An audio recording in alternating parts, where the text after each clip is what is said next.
Santal electrical channel subscribe तबन पे bell icon दबा पे लाइक कमेंट शेयर तबन पे न्यू न्यू वीडियो अपडेट नाम लगे तेहिया टॉपिक दो हुई वायरिंग रे दो चे मटेरियल को दरकारा ओना को दो चे और ओखारे व्यवहारोआ निया कोना तला बन जामा ने वीडियो तलाते चलो तले बन जाल लगे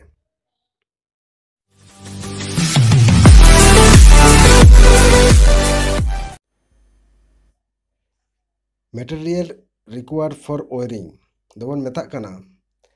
मिटटांग वायरिंग लगिद चे मटेरियल को दरकारा ओना गेबन डिस्कस लिए पुलु रे बन नेला जे इलेक्ट्रिक एसेसरीज बार दो बन नेला वायर पेरा दो हुई कना वुडन स्क्रू पुरे दो बन नेला पोर्सिलेन और पीवीसी पाइप मोड़े दो हुई कना वुडन बोर्ड एंड फ्लैग तुरु रे दो हुई कना डिस्ट्रीब्यूशन बोर्ड यारे दो हुई कना मेन स्विच बोर्ड इरे दो हुई कना मीटर बोर्ड नुआ मटेरियल को गे दरकारा वायरिंग लगी दो और नुआ मटेरियल को भीतर रे ओका दो ओका बन मेता कना ओना गे बन नेल लगे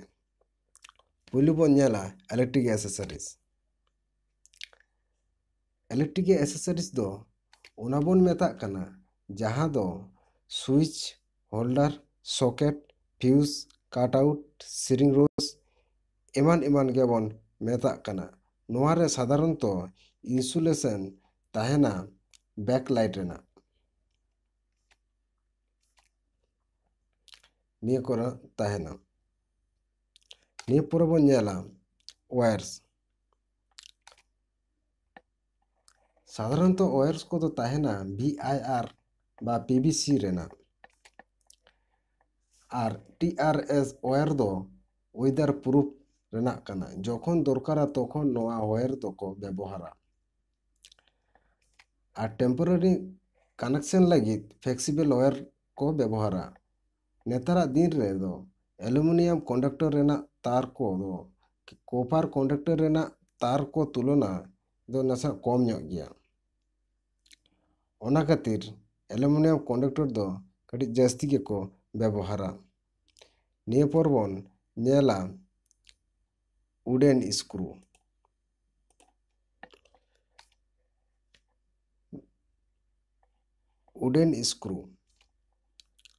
नुआ वुडन स्क्रू दो व्यवहार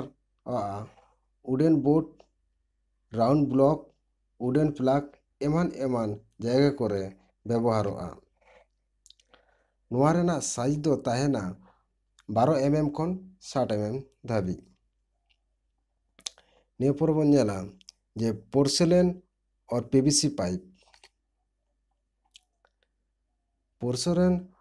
PVC पाइप दिए बनावा कना नुआ पाइप दो वायर को देवार रे आक्रॉस लगी नुआ पाइप को व्यवहार जेमन कन्सिल वायरिंग करे नुआ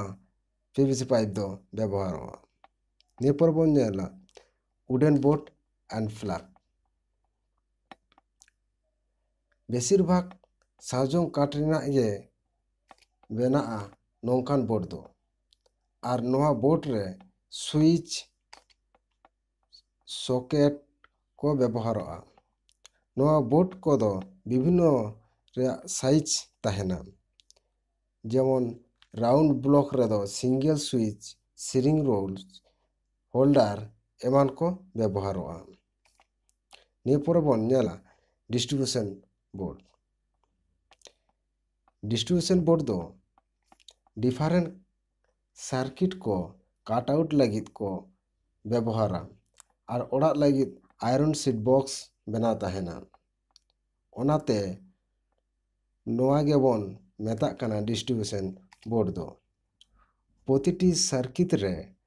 फ्यूज काट आउट लगित फेस लाइन ताहेना और मिटटान कॉमन न्यूट्रल लाइन ताहेना यदि डिस्ट्रीब्यूशन बोर्ड रेना सुविधा बन नेला ताहले जहांटा सर्किट रे फॉल्ट हुई लेनखान अडी लगन बन बुझाव दाड़ेया ᱟᱨ ᱚᱱᱟ ᱥᱟᱨᱠᱤᱴ ᱛᱟᱲᱟᱛᱟᱲᱤ ᱨᱤᱯᱞᱮᱥ ᱜᱟᱱᱚᱜᱼᱟ। ᱱᱤᱭᱟᱹ ᱯᱚᱨᱮ ᱵᱚᱱ ᱧᱮᱞᱟ ᱢᱮᱱ ᱥᱩᱭᱤᱪ ᱵᱳর্ড।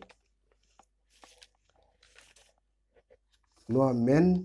ᱥᱩᱭᱤᱪ ᱵᱳর্ড ᱫᱚ ᱢᱤᱴᱟᱨ বোর্ড ᱥᱩᱨ ᱨᱮ ᱯᱷᱤᱴ ᱛᱟᱦᱮᱱᱟ। ᱟᱨ ᱱᱚᱣᱟ ᱢᱮᱱ ᱥᱩᱭᱤᱪ ᱨᱮ ᱛᱟᱦᱮᱱᱟ fuse cut out, neutral and phase line and earthing नोआ को तहेना। मेन स्विच को व्यवहारोआ इलेक्ट्रिक इंस्टॉल को ओपन लगी। नितो तो बन जाला मीटर बोर्ड। नोआ बोर्ड दो इलेक्ट्रिक डिस्ट्रीब्यूशन डिपार्टमेंट हॉर को फिटो का। और नोआ एनर्जी मीटर रे फ्यूज काट आउट और न्यूट्रल लाइन तहेना। और नोआ मीटर बॉक्स वैसे तहेना देवाल से बिल्डिंग रे मेन गेट काछा काछी करे। नोका काते वायरिंग रेना मटेरियल को प्रयोजनोआ निया को।